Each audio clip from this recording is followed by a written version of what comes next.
Tomatoes நல்லா boil ஆகிடுச்சு. So அந்த பாயில்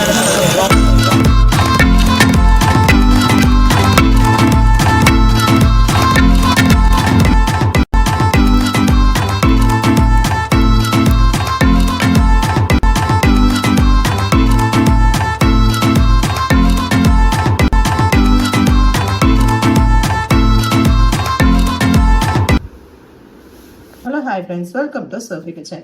இன்றைக்கி என்ன செய்ய போகிறோம்னா, இது பாட்டில் கார்டு. இதை வச்சு தான் நம்ம இப்போ வந்து கூட்டு மாதிரியும் வைக்கலாம், இல்லை லைட்டாக சாம்பார் மாதிரி குழம்பு மாதிரியும் வைக்கலாம்.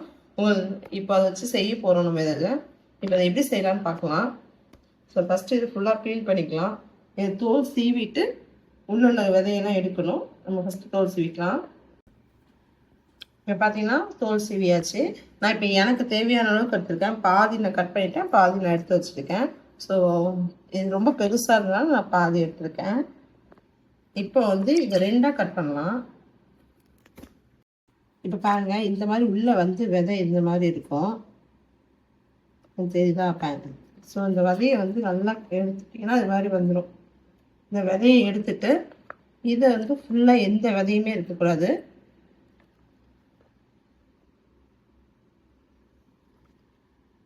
இப்போ விதையெல்லாம் எடுத்தாச்சு. இப்போ இதை வந்து நமக்கு எந்த சைஸ்க்கு வேணுமோ நம்ம கட் பண்ணிக்கலாம்.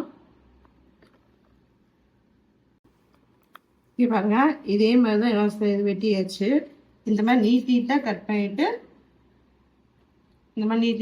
அதுக்கப்புறம் இது மாதிரி சின்ன சின்னதாக கட் பண்ணிக்கோங்க. அப்போ உங்களுக்கு வந்து கட் பண்ணும்போது ஈஸியாக இருக்கும். எந்த விதையுமே இல்லை பாருங்கள், விதையெல்லாம் எடுத்தாச்சு. இப்போ இது வந்து தண்ணிக்குள்ளே போட்டு நல்லா 2 வாட்டி வாஷ் பண்ணிக்கலாம். வாஷ் பண்ணிவிட்டு நம்ம குக்கரில் வச்சு வேக வைக்கலாம். இது மீதி இருக்கிறது எல்லாத்தையும் இதே மாதிரி கட் பண்ணிக்கலாம். இப்போ வந்து ஒரு குக்கர் எடுத்துருக்கேன். குக்கரில் வந்து நான் துவரம் பருப்பு எடுத்துருக்கேன். பருப்பு வந்து தண்ணி ஊற்றி வச்சுருக்கேன். பருப்பு 3 அளவுக்கு தண்ணி ஊற்றி வச்சுக்கோங்க.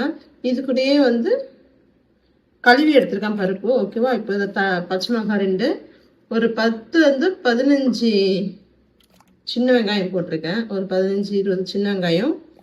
இது மாதிரி பூண்டு வந்து ஒரு 10 பல் பூண்டு. பெரிய தக்காளியாக இருந்தால் ஒரு தக்காளி போதும். சின்ன தக்காளியாக இருந்துச்சுன்னா 2 தக்காளி போட்டுக்கோங்க. ஒரு தக்காளி போட்டிருக்கேன்.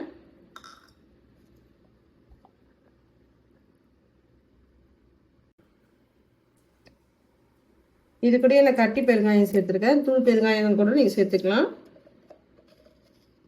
அப்புறமா இதுக்கு தேவையான அளவுக்கு மஞ்சத்தூள் இதெல்லாம் போட்டு குக்கர் வந்து மூடி வச்சுருங்க. மூடி வச்சு ஒரு 3 - 4 விசில் வச்சுக்கோங்க. அதுக்கப்புறம் நம்ம கட் பண்ணி வச்சுருக்கேன் காயை சேர்த்துக்கலாம். இப்போவே சேர்த்திங்கன்னா பருப்போடு சேர்ந்து குழஞ்சி போயிடும். ஸோ அதனால் இப்போ சேர்க்க வேண்டாம். இப்போ வந்து குக்கரை மூடி வச்சிடலாம். மூடி ஒரு 4 விசில் வச்சுட்டு ஆஃப் பண்ணிடலாம். இப்போ அதுக்குள்ளே நம்ம அந்த குக்கரில் விசில் வரட்டும்.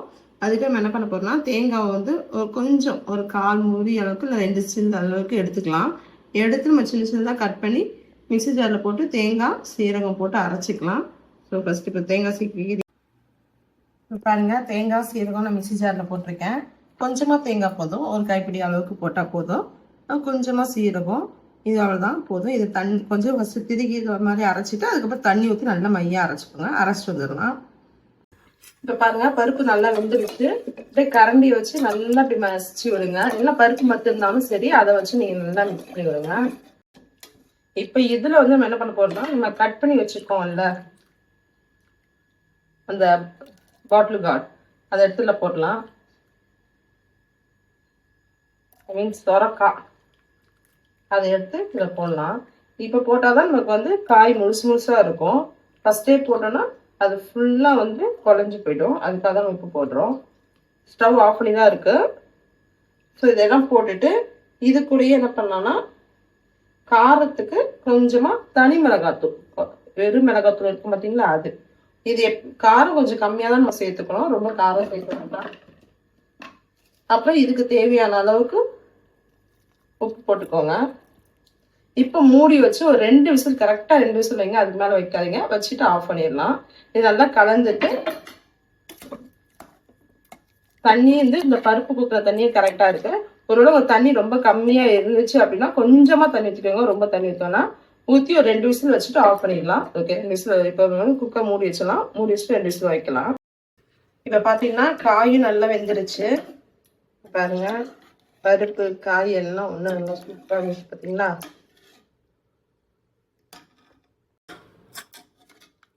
இப்போ வந்து நம்ம தேங்காய் சீரகம் தண்ணி ஊற்றி அரைச்சிருக்கோம்ல, இப்போ அது இதுக்குள்ள ஊற்றிடலாம்.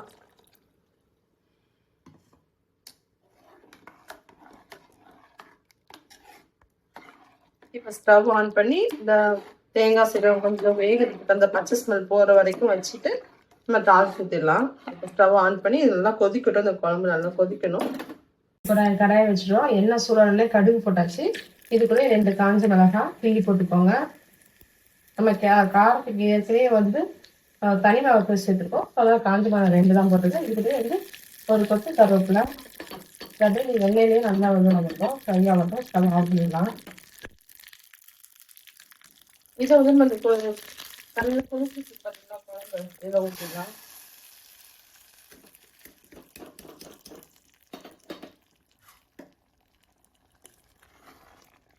இது உங்களுக்கு இந்த அளவுக்கு கட்டியாக இருந்தால் ஓகே, இல்லை இன்னும் தண்ணியாக வேணும்னா இதுக்கு முன்னாடியே வந்து நீங்கள் ஆஃப் பண்ணிக்கோங்க. ஸோ எனக்கு இந்த அளவுக்கு கட்டியாக இருந்துச்சுன்னா கரெக்டாக இருக்கும். இது சாப்பாடுக்கு தோசைக்கு எல்லாத்துக்குமே சூப்பராக இருக்கும். ஸோ இப்போ வந்து நம்ம ஸ்டவ் ஆஃப் பண்ணிடலாம். இதே மாதிரி நீங்கள் ஒரு வாட்டி செஞ்சு பாருங்கள். செஞ்சு பார்த்துட்டு எப்படி வந்திருக்குன்னு சொல்லிட்டு எனக்கு கமெண்ட் பண்ணுங்கள். உங்களுக்கு ரொம்ப பிடிச்சா லைக் பண்ணுங்கள், ஷேர் பண்ணுங்கள். மறக்காமல் பக்கத்தில் இருக்க பெல் ஐக்கானை கிளிக் பண்ணுங்கள். இதுக்கு மேலே கொஞ்சமாக கொத்தமல்லி போட்டு ஸ்டவ் ஆஃப் பண்ணிக்கலாம்.